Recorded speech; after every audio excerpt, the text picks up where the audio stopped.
दर्शक भी नमस्कार, यहाँहरू हेर्दै हुनुहुन्छ यति बेला आफ्नो सुनौलो युट्युब च्यानल र म छु तपाईँहरूको साथमा शालिक गैरे। दर्शकबिन यति बेला हामीले चाहिँ प्रस्तुत गरिरहेका छौँ गुल्मीको चन्द्रकोट गाउँपालिका वडा नम्बर 6 हरेवा र यहाँ हामीले यहाँको रहनसहन वातावरण बताउने कोसिस गरिरहेका छौँ। यति बेला हामीले यहाँ लाइभ कन्सर्ट यानी कि गाउँघरमा बजाइने पञ्चे बाजा यानी कि लाइभ दोहोरी हामी यहाँ अवलोकन गरिनेछौँ। यो भिडियो अन्तिमसम्म हेरेर साथ दिनुहोला।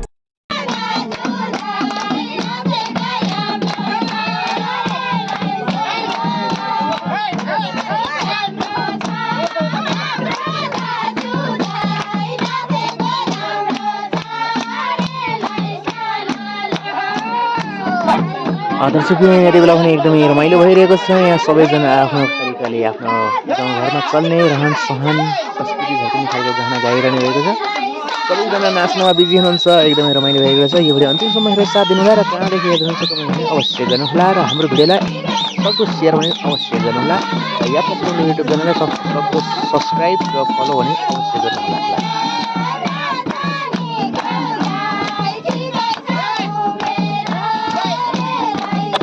यो हो गुल्मीको चन्द्रकोट गाउँपालिका वडा नम्बर 6 हरेवा र हरेवामा रहेको यहाँको संस्कृति यहाँको आमापासी समूहले यहाँ अहिले नाच गान गरिरहनु भएको छ। हामीले यो भिडियो एकदमै दुर्लभ तरिकाले यहाँहरू माझ प्रस्तुत गर्न सकेका छौँ।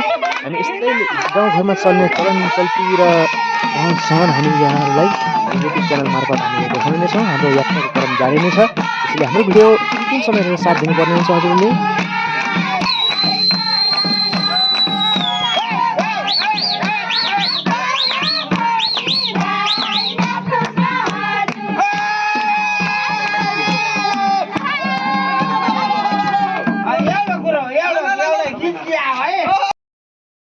दर्शक यति बेला यहाँ सबैजना आफ्नो तालमा नाच्नु भएको छ, आफ्नै तालमा गाउनु भएको छ। यहाँ अहिले आमा समूहले एकदमै आफ्नै गाउँमा चल्ने मौलिक भाका आफ्नै मादलको ताल खैँजरोको तालमा अहिले आफै गाउनु भएको छ।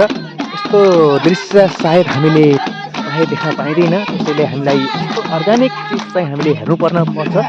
त्यसैले यो भिडियो अन्तिमसम्म हेरेर साथ दिनुहोला र कहाँदेखि हेर्नुहुन्छ कमेन्ट भने अवश्य गर्नुहोला र हाम्रो यात्रा सुनौलो युट्युब च्यानललाई लाइक कमेन्ट सेयर र सब्सक्राइब भने अवश्य गर्नुहोला।